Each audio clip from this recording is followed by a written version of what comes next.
So meron lang akong ilang pictures na ipapakita sa inyo. Ayan. Asan po ba yung tech team natin? Pakita niyo. Ayan. Ano po nakikita niyo sa screen?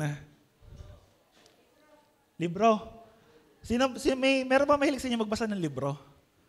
Mga bookworm. Sige, huwag kayong mahiya. Huwag kayong mag-alala, marami pa yan. Sino mahilig magbasa ng libro? O yung mahilig mangolekta lang pero hindi binabasa. Makakatulad namin kayo. So sabi daw po nila, yung mga tao daw po na mahilig sa libro, ang tawag daw po sa kanila ay bibliophile. Yan. So paki-next, ano yung next niyan? Nakita nyo, puno, bundok, gubat, forest, O sino yung mga mahilig naman sa sa mga bundok? Yung tataas doon, bundok, puno. Ano daw tawag sa mga taong mahilig sa mga yan? Yan, dendrophile. Next, ano next natin? Yan, ano nakikita nyo? Langit, ulap, ano pa? Sunset. Sino naman mahilig dyan?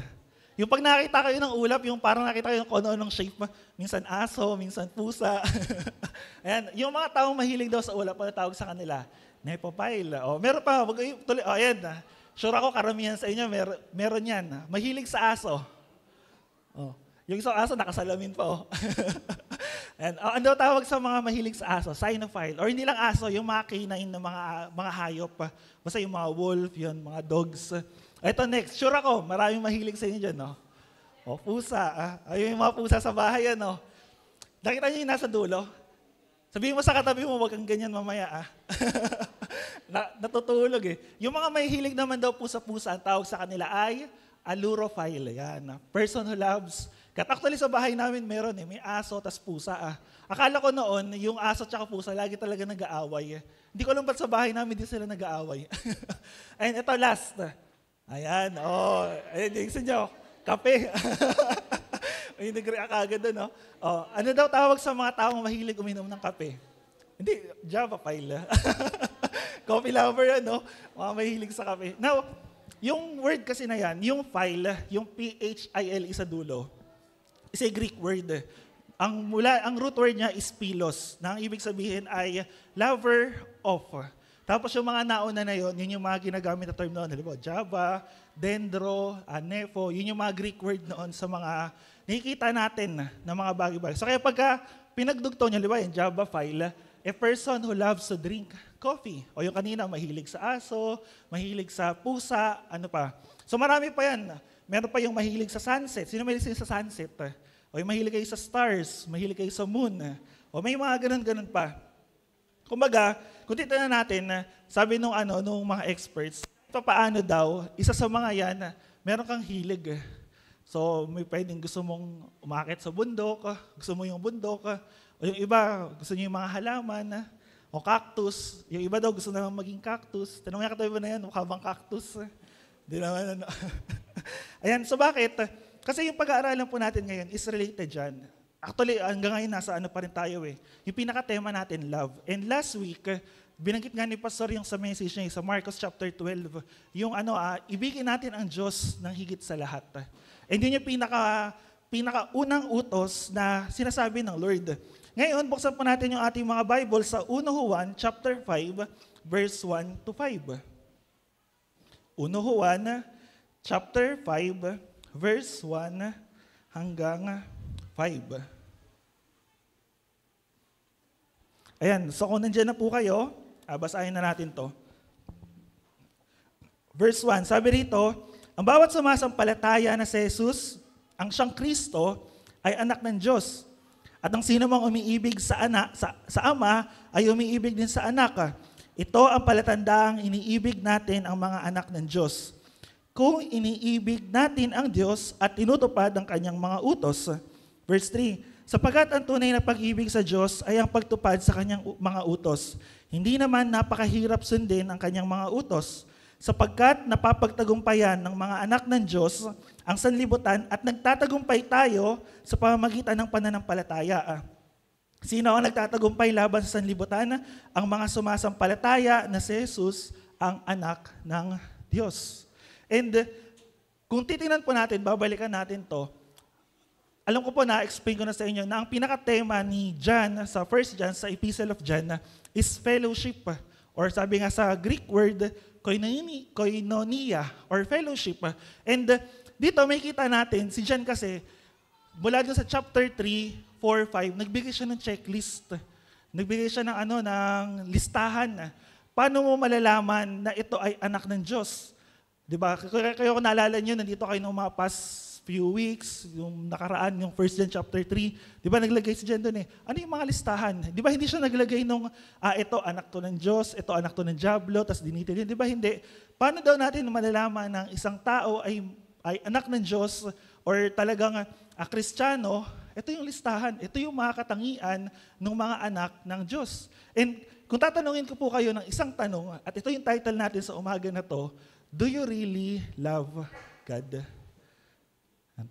Tapikin mo yung katabi mo na, tapikin mo yung katabi mo na. Sabi mo, mahal mo ba talaga ang Diyos? Bro, pwede pa patayin yung monitor. Nag-feedback sa akin Diba talaga bang mahal natin ang Diyos? And siguro kung tatanungin ko kayo, isa-isa, mahal niyo ba ang Diyos? Ano isasagot niyo? Amen. But parang dito, parang wala ata. Mahal niyo ba ang Diyos? Amen. Dito po, mahal niyo po ba ang Diyos? Amen. Kasi bakit? Kung titignan niyo po, lahat tayo, pag sinabi natin, mahal mo ba ang Diyos? Ano sasagot natin? Oo. Especially, di ba tayo mga mananampalataya, Kuya Jello, kaya nga ako naglilingkod kay Lord, kaya nga ako umaattend ng pananambahan, kaya nga kami tumutugtog dito kanina, kumakanta, kasi mahal namin si Lord. Pero, lagyan natin ng konting intense, talaga bang mahal mo ang Diyos? And dito, makikita natin, bibigay tayo ng mga checklist kung talaga bang minamahal o iniibig natin ang Diyos. Katulad ng ginawa ni John. Kasi, saan nyo ba ginagamit yung checklist? Saan nyo kailangan may checklist, di ba? Halimbawa, may inventory. Kailangan mo mag-inventory. May suka ka pa ba? May adobo ka pa ba? May bawang, sibuyas? O, di ba? So mga youth, kailan nyo pa ginagamit yung checklist? Minsan sa mga task. Ito yung gagawin ko ngayong araw, simula umaga hanggang alas 5 ng hapon. Diba? Ito yung task to do ko sa mga nagtatrabaho. Gumagawa ba kayo ng ganun? O hindi? Pagka malapit na yung deadline, tsaka tayo nagka-cramming. Diba minsan doon ganun yung ginagawa natin, nagbibigay tayo ng checklist para para matrack natin, makita natin, ano na ba yung progress mo? Ano na ba yung ginagawa mo? Ano ba yung baka may nakalimutan ka? Naalala ko nung nag-anniversary tayo dito sa may orchard. First time namin gumawa yung checklist. Lahat ng gamit, yung Ultimo drums, drumstick, tas lahat yun nilalagyan ng label. GCM San Pablo. Even yung mga wire, kahit yung ganyan kaikli lang ata na wire nilalagyan ng checklist. Alam ko pati ata ballpen, nilagyan natin ng pangalan ng tsaka checklist. Ilan yung dala natin ballpen. Kasi bakit? Kasi para pag natapos daw yung gawa, bago tayo pumunta ron, ano yung mga dala-dala natin. And after nun, ma-check natin kung ano pa yung mga, baka may naiwanan tayo, may nakalimutan tayo. O dahil minsan ganun din, pagka umalis kayo, nag-travel kayo. Actually, may outing tayo sa May 1. Ano na kayo? In-encourage namin kayo mag-ipon na. So ganoon din, minsan outing, sino yung mga kasama? Ililistas, ito yung mga kasama. Tapos, pag pauwi na, baka may naiwan tayo, may lumalangoy pa dun. So minsan, ganoon yung ginagawa natin checklist. And dito, sa passage natin, sa message natin ngayong umaga, titingnan natin yung mga checklist kung ako ba mismo talaga is talaga bang mahal ko si Lord. Talaga bang itong mga bagay na to nakikita sa buhay ko? Ito ba ay reality sa akin? Ito ba ay katotohanan sa akin? Kasi bakit? Mahalagang ma-check natin yung sarili natin And katulad ng minsan lagi sasabi, katulad ng binanggit ni Pastor last week, yung message niya.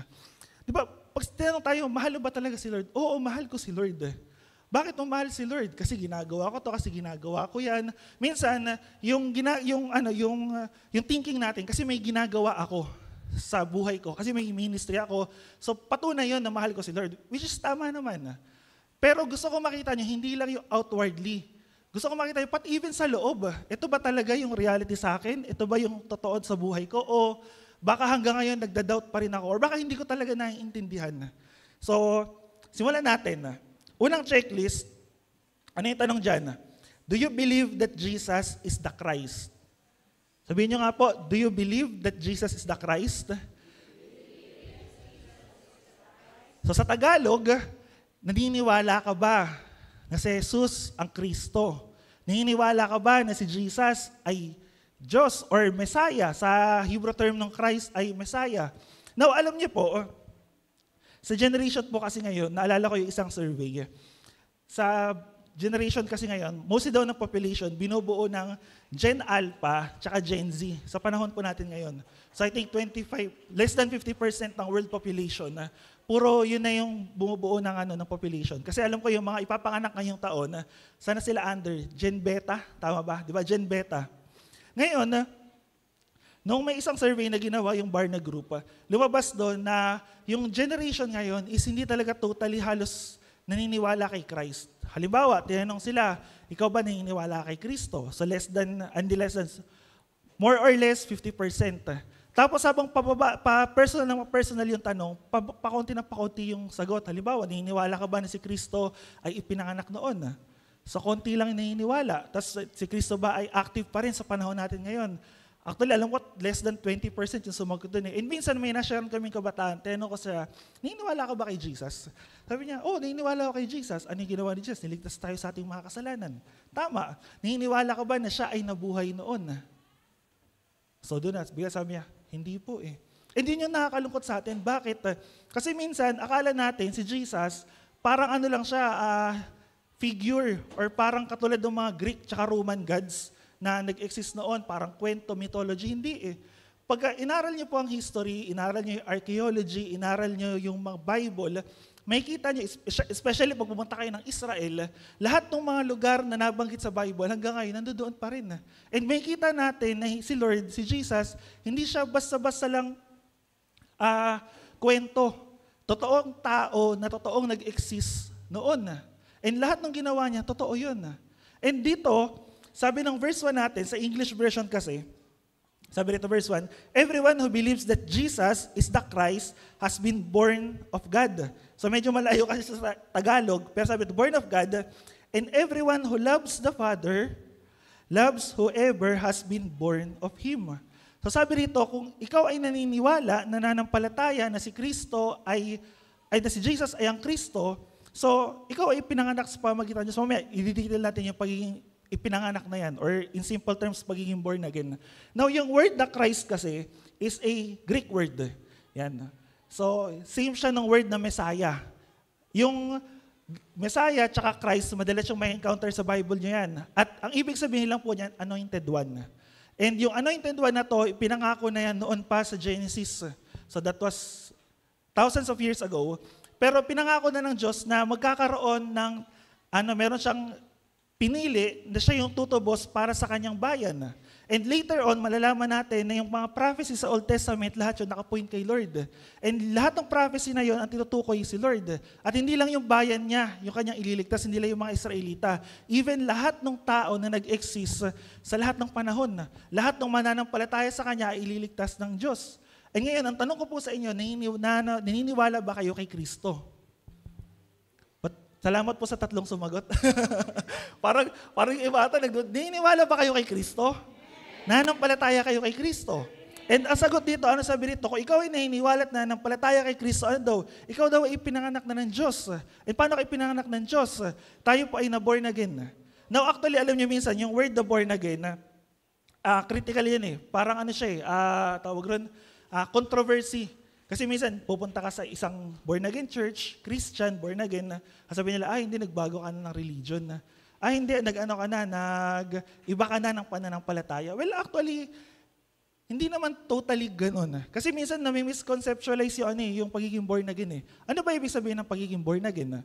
So pagka gusto niyong malaman ko ano ibig sabihin ng born-again, so alam ko na, naturo na to yung mga umatid ng Times of Refreshing, ng mga nakadalawang taon nakaraan. So hopefully, naalala niyo po kung ano ibig sabihin ng born again. Pero kung nakalimutan niyo na, babasahin natin. Sa John chapter 3, verse 1 to 8.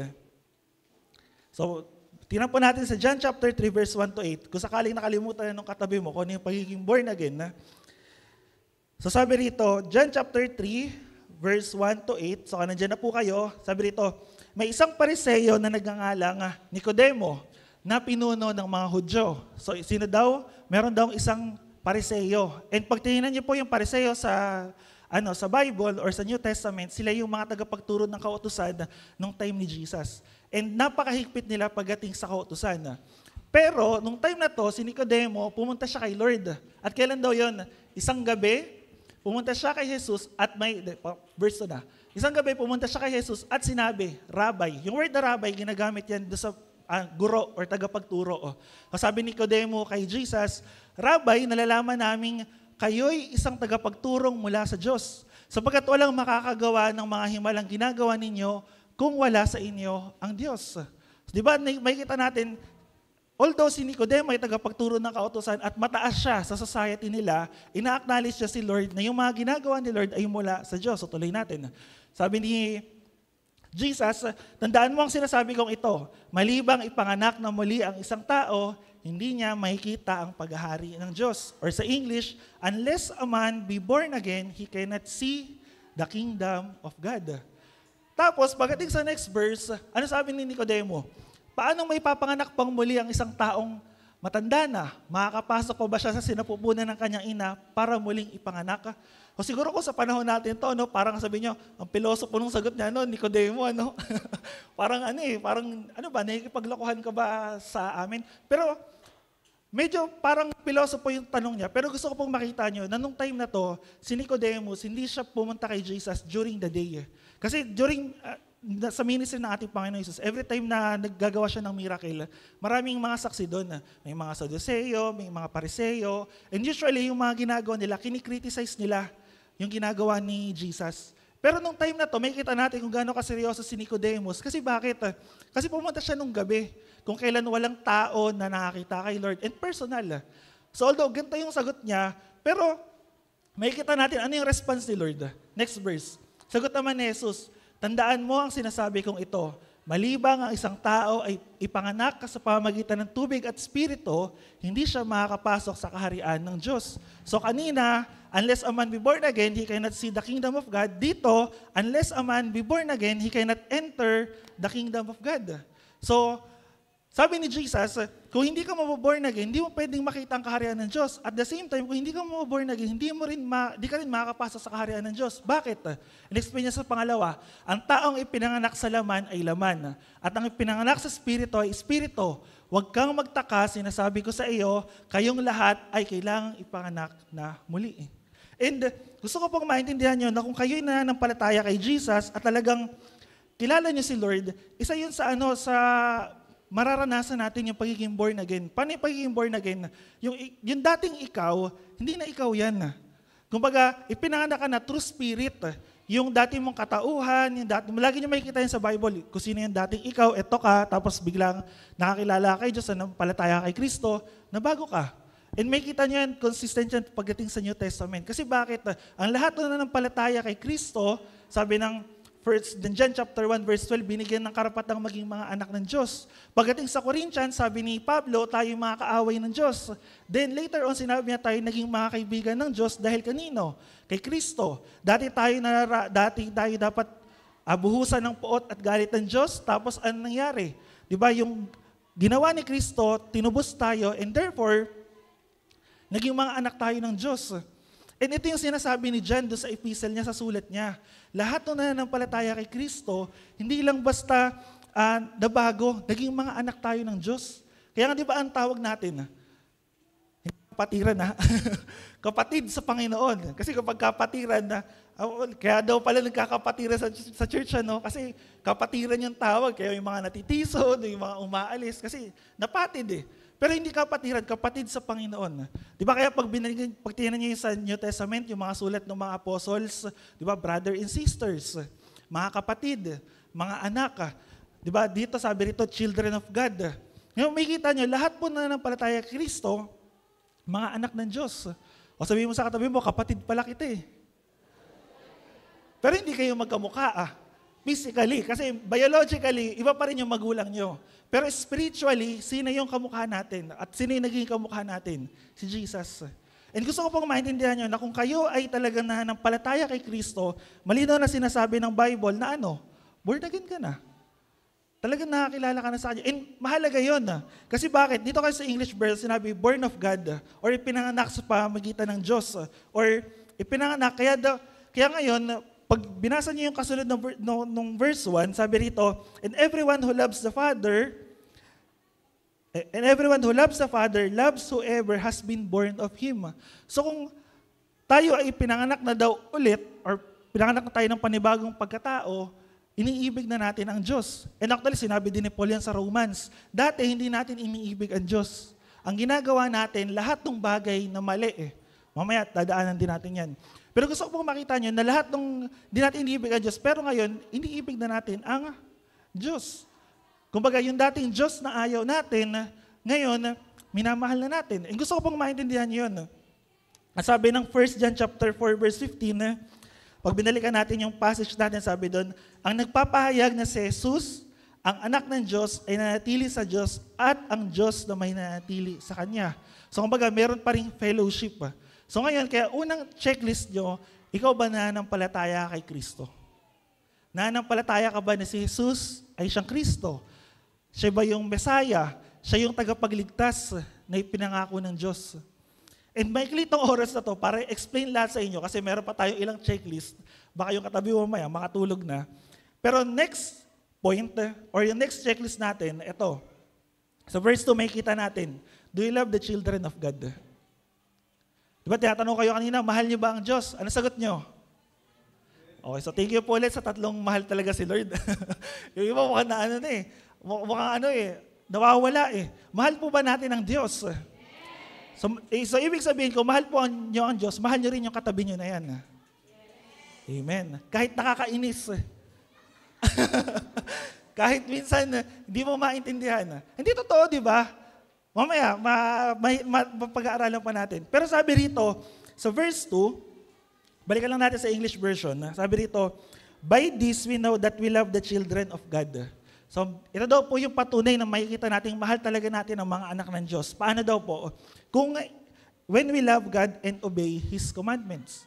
Kung talagang mahal daw po natin ang Diyos at mahal natin yung mga anak ng Diyos, ibig sabihin daw po nun, mahal natin una ang Diyos at mahal din po natin yung kanyang mga utos. Ayan, utos na naman. Sino po rito gustong-gustong inuutusan na? May tawa rito, parang nakaka-relate. Hindi, sino rito gustong-gustong inuutusan? Sa inyo kabataan, gusto nyo bang inuutusan kayo? Si Ife lang, ha? O kasi lagi dating runner si Ife Alam mo sa bahay, gusto inuutusan kayo. O parang ayaw nyo, ha? Mga parents, alam nyo na po hanapin nyo po yung mga anak nyo dyan, ha?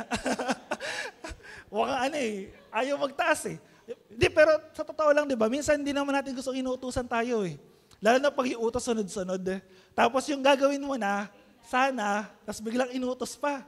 Sabi ng mga kapatid, ayoko na. Inuutos na tapos pagalit pa. Pero makikita niyo po kasi sabi rito, dito daw po natin makikita na mahal natin ang mga anak ng Diyos. Kung mahal natin ang Diyos at sinusunod natin ang kanyang mga utos. Now, pag tingnan niyo sa Exodus chapter 20, ano yon? Yung 10 Commandments. So, tingnan natin yung 10 Commandments. Check nyo na lang, Exodus chapter 20 yan. Una, ano sabi doon? You shall have no other gods before me. Pangalawa, you shall not make idols or carve image or kahit ano daw pong imahe o larawan. O sabi, hindi lang basta gumawa Kung niluluhuran daw, pinupunasan, sabi ng Diyos kay Moises sa Mount Sinai, di ba? You shall not make idols. Number 3, you shall not take the name of the Lord your God in vain. O paano yun? Huwag daw po natin gamitin ang pangalan ng Diyos sa walang kabuluhan na bagay. Kaya minsan ginagamit yan yung mga mahilig sa letter O, letter M, tsaka letter G. Ano ba yan? Oh my. Yung mga ganon. Minsan sinasabi nila, wag daw natin gamitin ang pangalan ng Diyos. And actually, alam nyo, sa Old Testament, yung pangalan ng Diyos, yung 4 letters na vowels na YHWH, hindi pwedeng sabihin ng mga Israelita.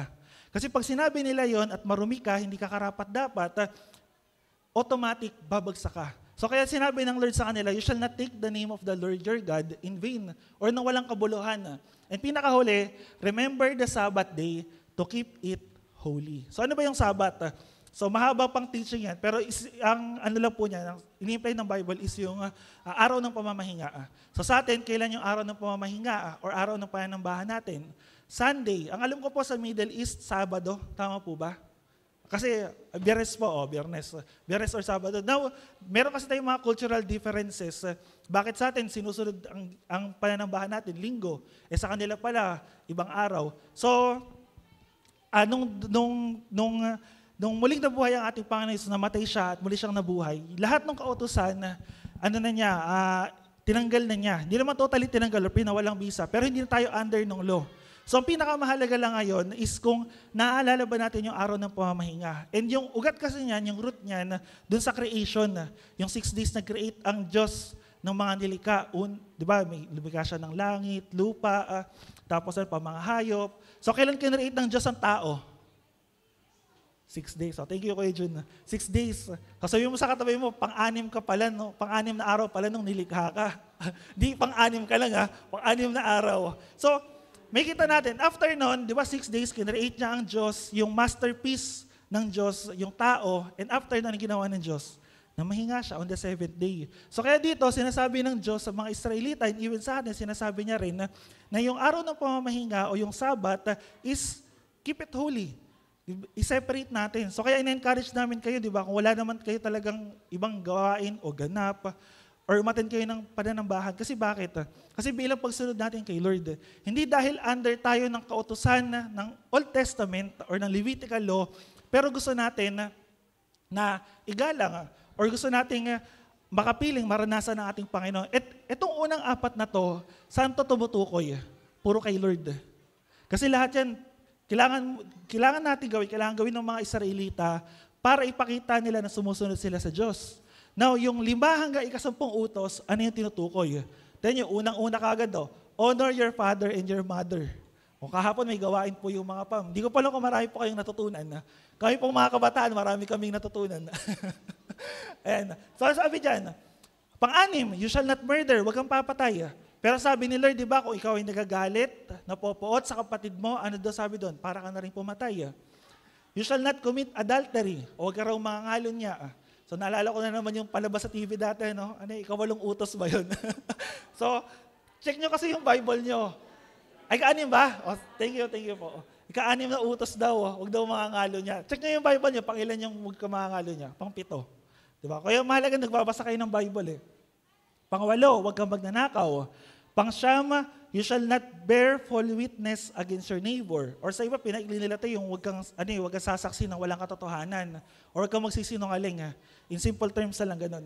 And sabi doon sa huli, you shall not covet. Or huwag mo rong angkinin or nasain yung pag-aari ng kapitbahay mo o ng katabi mo. Ganda naman nung ng dress nito. Arbor. Di joke lang. Kumbaga itong 5 hanggang 10 utos, saan na naman ito tumutukoy? Sa tao. Di ba sa atin, sa relationship mo sa kapwa mo, is either kapatid mo man yan, biological, spiritual, ano pa, kapwa mo man yan, ka-churchmate mo yan, di mo kilala yan, di mo ka-close yan, kahit acquaintance mo yan, lahat yan tumutukoy sa tao. And may kita natin dito, malinaw na binigay ng Diyos yung kanyang mga utos sa mga tao. And pagdating nga ng New Testament hindi siya pinawalang bisa ni Lord Anong ginawa ni Lord? Di ba pinatibay niya pa Ginawa niya na lang 2. Ano yung 2 utos? Mahalagang utos. O, nakalimutan niya na ata kasi last Sunday lang O, di ba? O may kita natin sa Marcos chapter 12, Luke chapter 10, tsaka Matthew chapter 22. Ano sabi doon? Ang unang utos, mahalin mo ang Diyos ng iyong buong puso, isip, kaluluwa, at lakas. And the next, mahalin mo daw ang iyong kapwa gaya ng pag-ibig mo sa iyong sarili. Halimbawa, ganito. Paano natin makikita na mahal mo talaga yung kapatid mo? Halimbawa, after ng service, tatawid kayo doon sa pedestrian lane. Tapos, tumatawid kayo. Biglang may napakabilis na truck na dumarating. Sino ang una mong ililigtas? Yung kasama mo sa church o ikaw? O syempre, di ba, matik, ang unang response natin, iilag tayo Tatakbo tayo, aatras tayo pabalik. Paano kung ganito? Yung nakasabay mo sa pagtawid, yung taong kinaiinisan mo. Ano kaya sasabihin mo? Sige, bahala ka na masagasaan. O baka ganyan, itulak niyo pa, mauna ka na sa langit. Di ba? Kaya pag tinatanong ko po kayo, ano ba mas mahalaga? Ano ba mas mahal nyo? Yung kapatid nyo o sarili nyo? Hindi ba minsan sarili natin? Lalo na yung mga oras na mahigpit talaga, yung mga oras na life and death situation, sino una mo ililigtas? Di ba hindi mo sarili natin? Buti yung tanong ni Pastor Alex kahapon, sino na ililigtas? Asawa o anak ka? Baka kasi may sumagot, hindi, sarili ko po, Pastor, yung ililigtas ko. Hindi, di ba? Kasi gusto ko pong maintindihan nyo ano ba mas madaling mahalin? Sarili natin o kapwa natin? Di ba? Maging totoo tayo. And kung talagang mahal natin ang Diyos, sabi rito, kahit din nating mahalin ang ating mga kapatid. And sabi nga ng 1 John chapter 4, verse 20 to 21, ano sabi rito?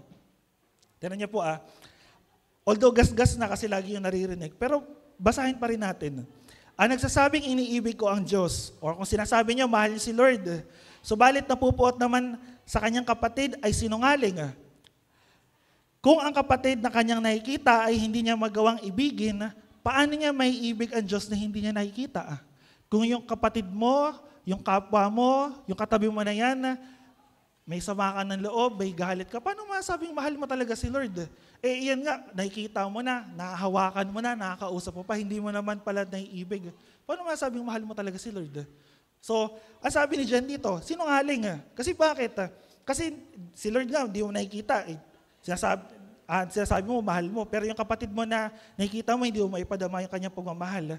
Kasi sabi ng 21, ito ang utos na ibinibigay sa atin ni Kristo o ng ating Panginoong Hesus. Ang umiibig sa Diyos ay dapat ding umibig sa kanyang kapatid.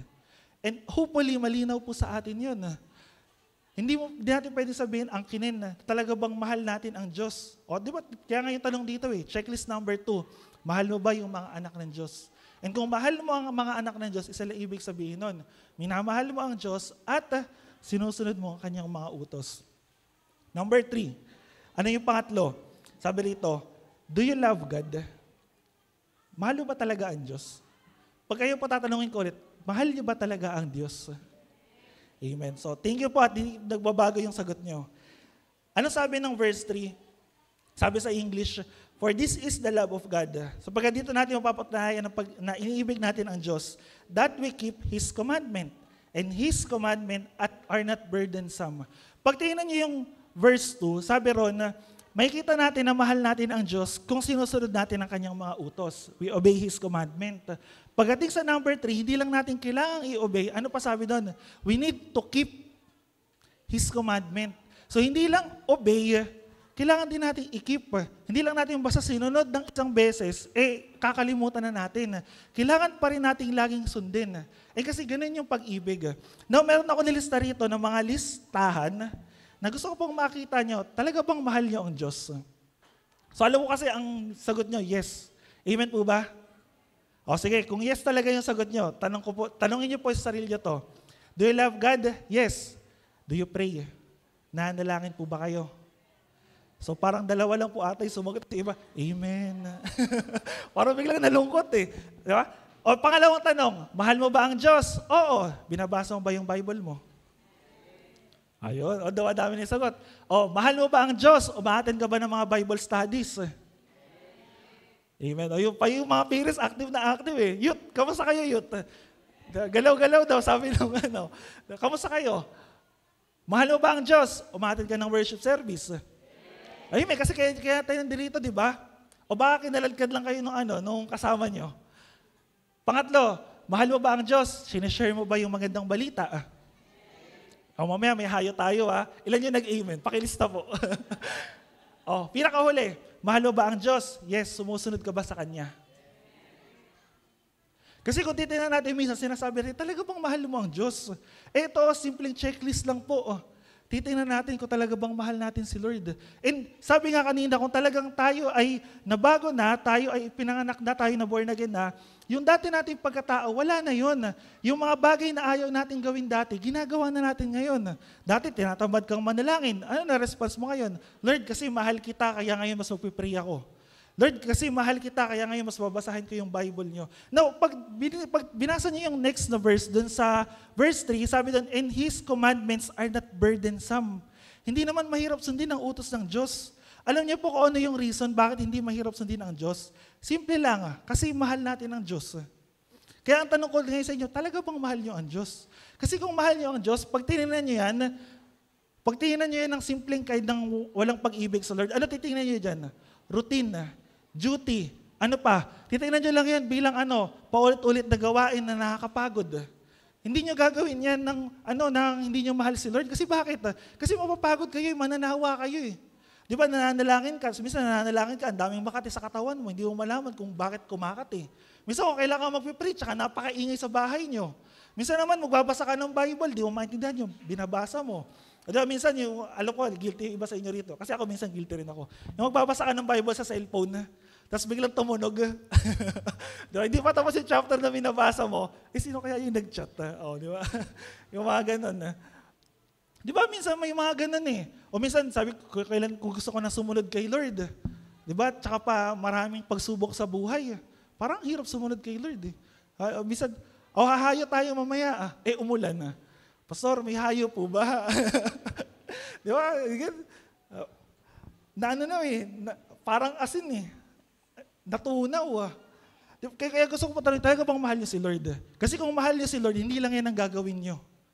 Hindi lang iyan. Kasi bakit? Kasi yung pag-ibig ng Diyos, nilalagay sa puso natin. And kapag nilagay niyo po sa puso natin, hindi siya nagiging mabigat sundin. Actually, nagkakaroon tayo ng burden. Pero hindi yung burden na mabigat na ayaw natin sumunod. Yung burden na yon, nagkakaroon ng desire sa puso natin na, Lord, gusto kong magawa ko ano yung kalooban mo. Gusto kong sumunod sa iyo, gusto kong mas makilala ka pa, gusto kong mag-mature. Yung mga bagay na kailangan kong gawin habang nandito pa ako sa lupa, magagawa ko kasi mahal kita. Kaya di ba tanong kayo sino ba sa inyo gustong inuutusan? Kasi kung ayaw niyong inuutusan, kapag nabasa natin yung mga utos ng Diyos, baka mahirapan tayo. Baka hindi niyo na magustuhan. And kasi, ang utos ng Diyos, hindi naman mabigat. Hindi siya mabigat kung mahal mo yung ginagawa. At the same time, hindi siya mabigat kung mahal mo yung nagpapagawa. Amen po ba? Kaya ngayon ang tanong ko po sa inyo, talaga bang mahal nyo? Now, question, ano ang pinakamahabang chapter sa Bible? Alam ko po, alam ng iba yan. Pinakamahabang chapter, longest chapter. Ano po? Psalms 119. 19 po, 19. Pinakamaikli naman, pinakamaikli. 117. So pag hinati mo daw yung Bible sa gitna, ano yung pinaka-middle chapter? 118. So tandaan nyo yun kasi may quiz kayo mamaya. Di joke lang. So, yung Psalms 119, siya yung pinaka-longest chapter, tama. Diyan ko kanina 176 verses meron siya. Ngayon, yung pinaka-tema lang noon, alam niyo kung ano yung tumutukoy tungkol sa Word of God. And sabi nung psalmist, I love your commandments. I love your law. I love your statutes. Sabi nung sumulat ng Psalms 119, mahal niya yung utos ng Diyos. And actually, sabi nga rito, hindi lang niya basta mahal, ano pa doon? He rejoices. Nagagalak siya doon sa utos ng Diyos. Ano pa? He delights. Yun yung yun yung kagalakan niya. He loves.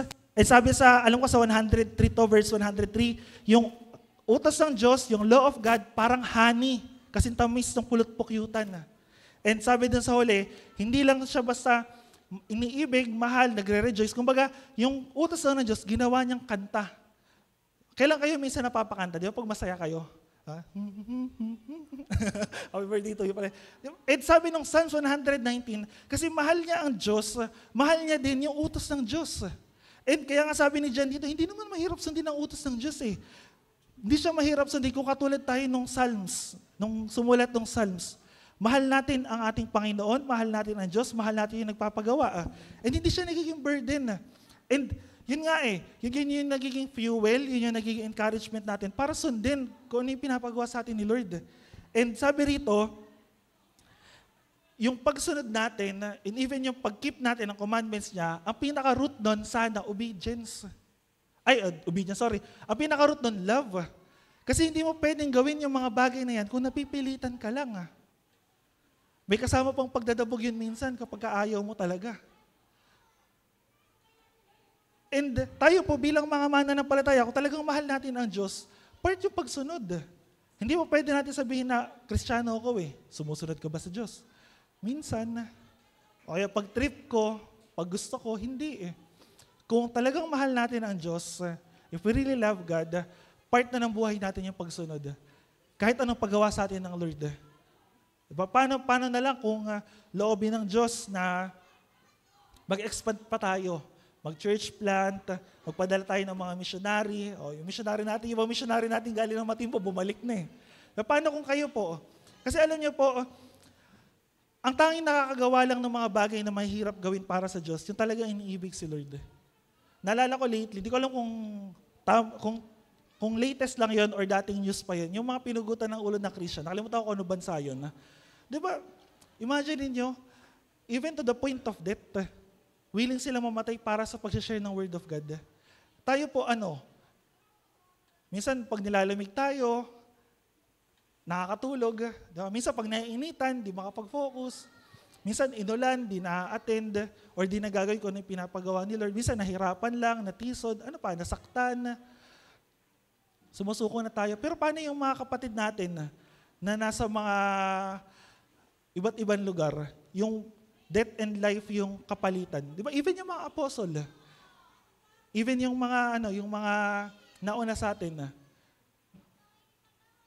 para lang sumunod sila sa Diyos, buhay nila yung kapalit. And tayo, ginagawa natin minsan? Dahil minsan, marami lang tayong schoolworks. Lord, di muna ako a-attend. Hindi ko lang feel na umattend ngayon. Lord, di muna ako a-attend. Lord, umulan mababasa yung bagong sapatos ko, di muna ako a-attend. Lord, marami kasi akong pangarap, gusto ko munang gawin to. Di ko muna gagawin yung pinapagawa nyo. Alam niyo po, isa po sa mga bagay na natutunan ko sa pananampalataya natin. Pag tinawag ka ni Lord, tatawagin ka niya. And kahit anong takbo mo, si Lord ang gagawa ng paraan. And isa pa, late obedience is still disobedience. Hindi dahil late mo, halimbawa, pinapagawa sa'yo si Lord ngayon, na dapat gagawin mo mamayang hapon. Hindi, Lord, next week ko na lang gagawin. At least sumunod ako, di ba? Sabi ng iba, it's better to be late than never. Hindi Late obedience is still disobedience. Hindi pa rin pagsunod sa Panginoon. Pang-apat, mga hanggang 10 pa to, okay lang ba sa inyo? Sabi kasi, 10 minutes na lang daw ako Ayan. Pang-apat na checklist am I able to overcome the world? Kapag tatagumpayan ko kaya yung sanlibutan. Minsan kasi alam nyo bilang mga Kristiyano, bilang mga mananampalataya, ito yung pinakamalaking challenge sa atin Kaya ba natin pagtagumpayan yung mga bagay sa sanlibutan? Kasalanan, mga gawa ni Satanas, tukso ng mundo, minsan pangarap, minsan relationship. Alam niyo, minsan na-inspire ako pagka minsan may mga mag-couple na nagpapatotoo, especially mga mag-aasawa ng mga pastor, kung paano sila sumusunod kay Lord, kung paano sila tinawag, to the point na kailangan nilang iwanan yung trabaho nila para sumunod sa kalooban ng Diyos. Iba, minsan kailangan iwanan yung anumang bagay na minamahal niya, either tao man yan, career man yan, para lang sundin si Lord. And sabi rito, kaya ba natin pagtagumpayan yung mundo? Kaya ba natin pagtagumpayan yung mga bagay na nasa mundo? Sa palagay nyo, ano kaya sagot? Para, magtatagumpayan kaya natin yung mundo. Sa palagay nyo? Alam nyo po, malinaw ang Bible pagdating sa bagay na yan. Alam niyo po ang favorite word ni John sa Epistle of John, tsaka sa Revelation? Overcome. Basahin niyo po, hanapin niyo. Lagi niyang inuulit yun, overcome.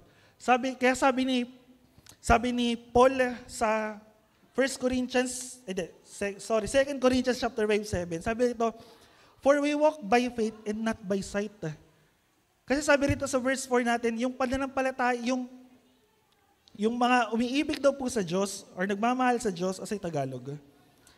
Sabi sa verse 4, sapagat napapagtagumpayan ng mga anak ng Diyos ang sanlibutan at nagtatagumpay tayo sa pamamagitan ng pananampalataya.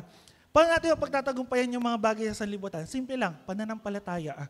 Kaya sabi ni Paul sa 2 Corinthians, diba, for we walk by faith and not by sight.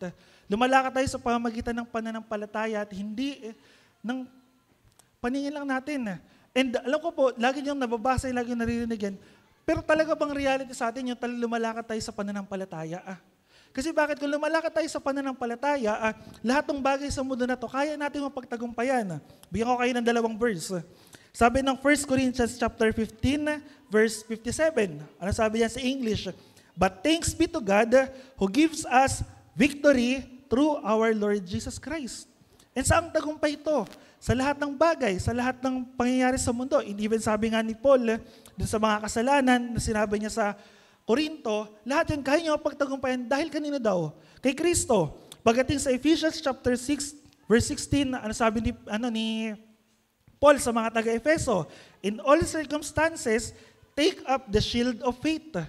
Ano yung shield? Panangga, pangsanggalanga ng pananampalataya, with which can extinguish all the flaming darts of the evil one, or yung mga palaso ng kaaway.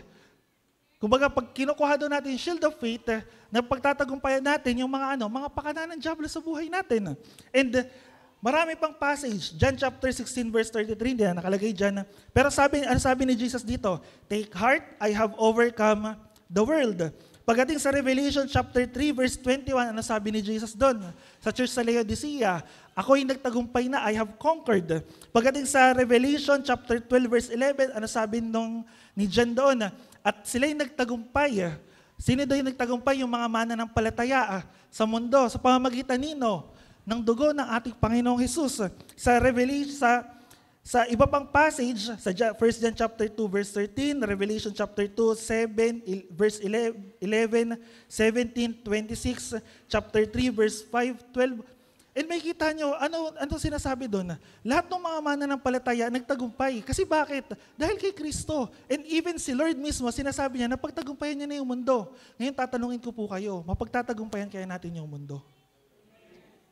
Minsan alam niyo po kung ano nakakalungkot sa ating mga Kristiyano, minsan para tayong lulugu-lugu eh. Alam niyo ba yung lulugu-lugu? Para tayong papatay-patay, yung para talunan lagi, yung parang lagi Biyernes, sabi nila, parang Biyernes Santo yung pagmumukha mo. Kasi bakit?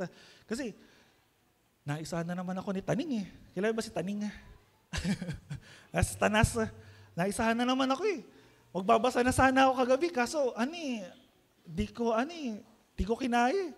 Magpipray na sana ako eh, kaso alam niyo po, hindi kayo naisahan ni Taning eh. Kasi bakit? Malinaw na sinasabi ng Bible na si Satanas, talunan na.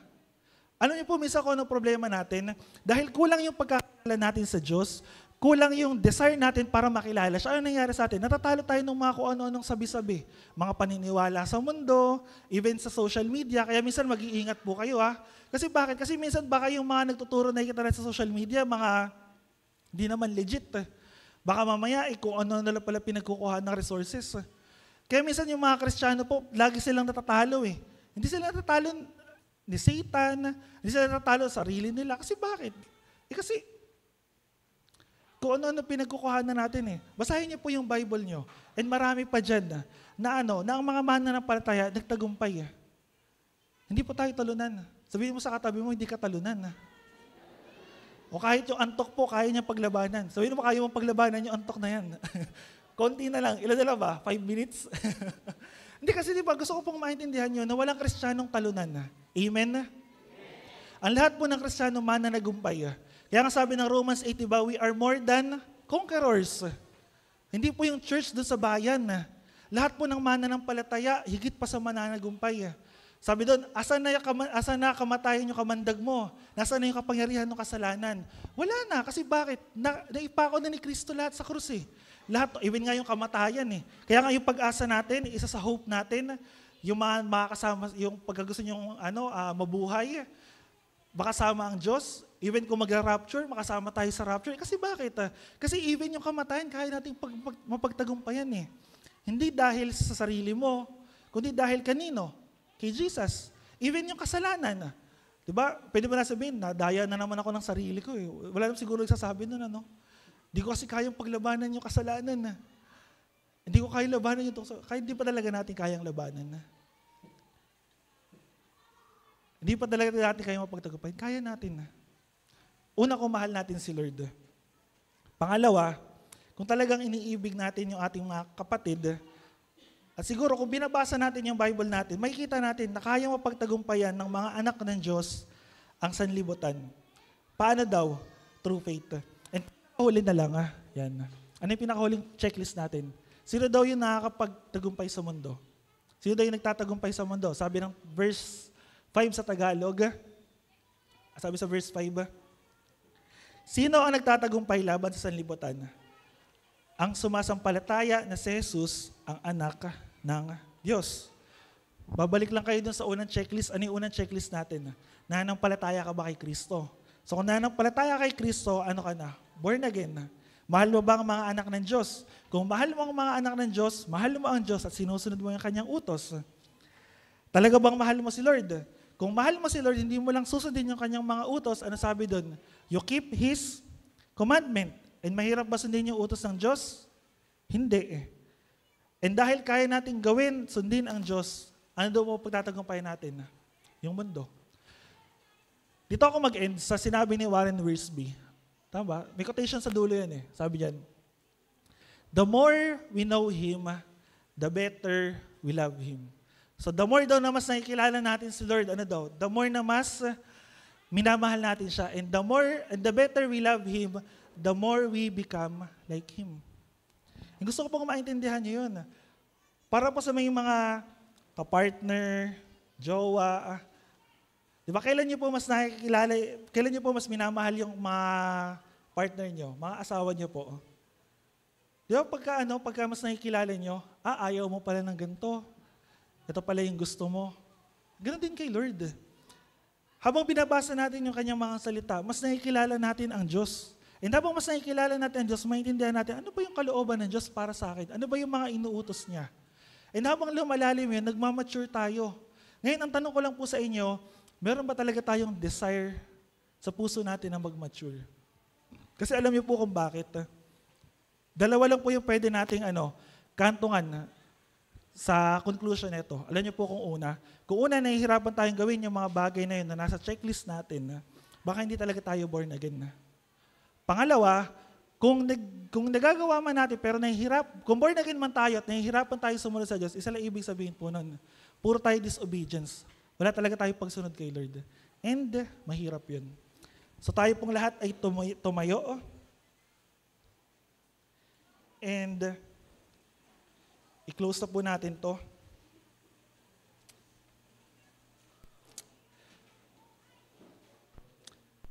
Naalala niyo po ba sa John chapter 21, nung time na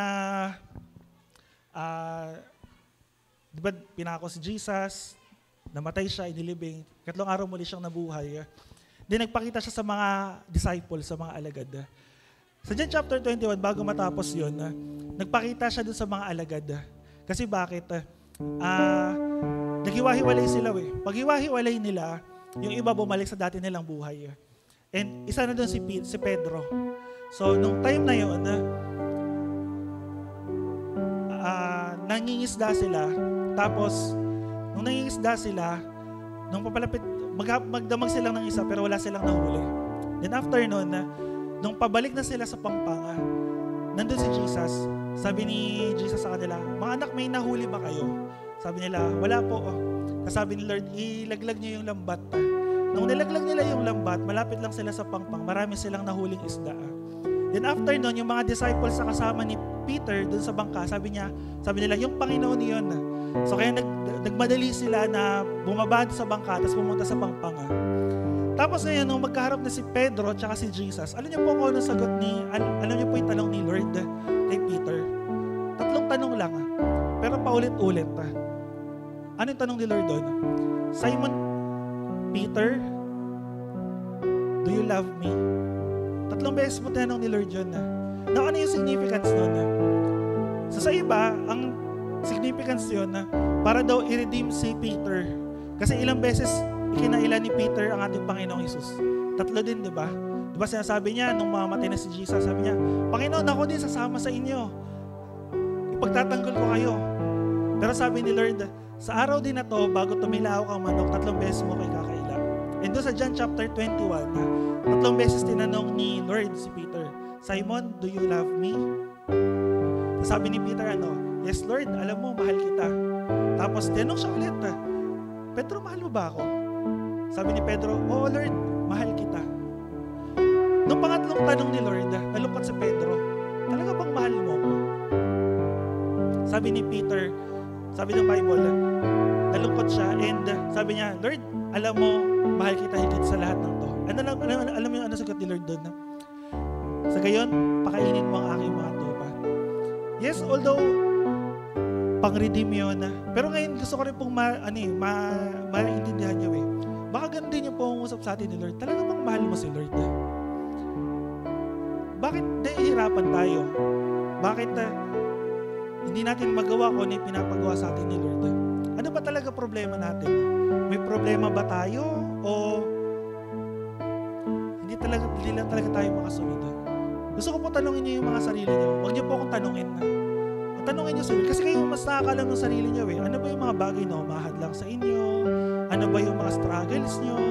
Ano ba yung mga kasalanan na maybe, baka possible, mga kasalanan niyo pinasuko kay Lord eh. Kayo po nakakaalam nun eh. And sa narinig po natin ngayong araw, talaga bang mahal natin si Lord?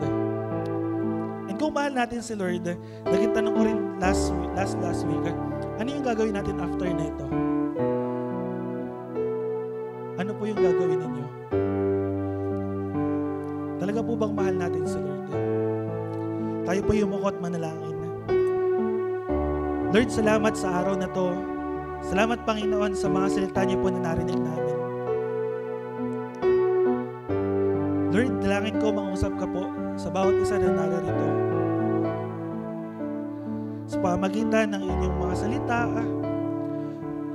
through conviction, Lord, patuloy mangusap ka po sa amin. Kung talaga po ba, tunay na mahal ka po namin. Panginoon, wala pong ibang nakakaalam ng puso namin at kundi Ikaw, O Diyos. Ikaw yung nakakaalam ng kasuluk-sulukan. Ikaw yung nakakaalam, Panginoon, ng mga intentions. Ikaw po yung nakakaalam ng mga iniisip. Ikaw yung nakakaalam ng mga desires namin, Panginoon. Lord, i-search niyo po yung mga puso namin. Talaga po bang mahal ka po namin? And ano po yung mga bagay na humahadlang dito, Panginoon, para mahalin ka po namin ng lubusan? Ano po yung mga kasalanan na hindi pa namin na isusuko? Ano yung mga pinapagawa niyo po, Panginoon, sa amin na nakalimutan na namin, O Diyos? Lord, dalangin ko, mangusap ka po sa puso ng bawat isa. Mangusap ka po sa isipan namin, Panginoon. At ano man pong mga hindi pagsunod, disobedience sa bawat isa na narito, Panginoon. Lord, patawarin niyo po kami, O Diyos. Dalangin ko, O Diyos, sa bawat isa na narito, bigyan niyo po kami ng lakas, Panginoon, na magawa ang inyong kalooban. Hindi po dahil, Lord, sa hindi namin kaya. Lord, paulit-ulit niyo pong sinasabi na kaya namin ang pagtagumpayan na ang sanlibutan na to, na pagtagumpayan na namin to, Panginoon, dahil Ikaw po na aming Panginoon ay nagtagumpay dito. Kaya din namin ang pagtagumpayan ang mga gawa ng kaaway. And even, Lord, yung kamatayan at yung kasalanan, kaya din namin ang pagtagumpayan, Panginoon. Sapagat ang lahat ng bagay na to, O Diyos, aming Panginoong Isus ay pinako niyo na sa krus. E nung muli kang nabuhay, lahat ng bagay na to, Panginoon, ay napagtagumpayan niyo na, O Diyos. And wala na tong bisa sa mga anak ng Diyos. Wala na tong bisa sa amin na nanampalataya sa inyo, O Diyos. Sapagat alam namin, Lord, na Ikaw na aming Panginoon na nagtagumpay, ganun din kami, Panginoon. Kaya namin mapagtagumpayan ang mga bagay sa libutan na to. Yun lamang, Panginoon, na kausapin niyo po kami, O Diyos. Mangusap ka po, Lord. Talaga po bang mahal ka namin above all these things? Mas mahal ka po ba namin sa mga trabaho namin? Mas mahal ka po ba namin, Panginoon, sa mga taong nasa paligid namin? Mas mahal po ba namin, Lord, yung mga bagay na nasa mundo na to kaysa mahal ka po namin?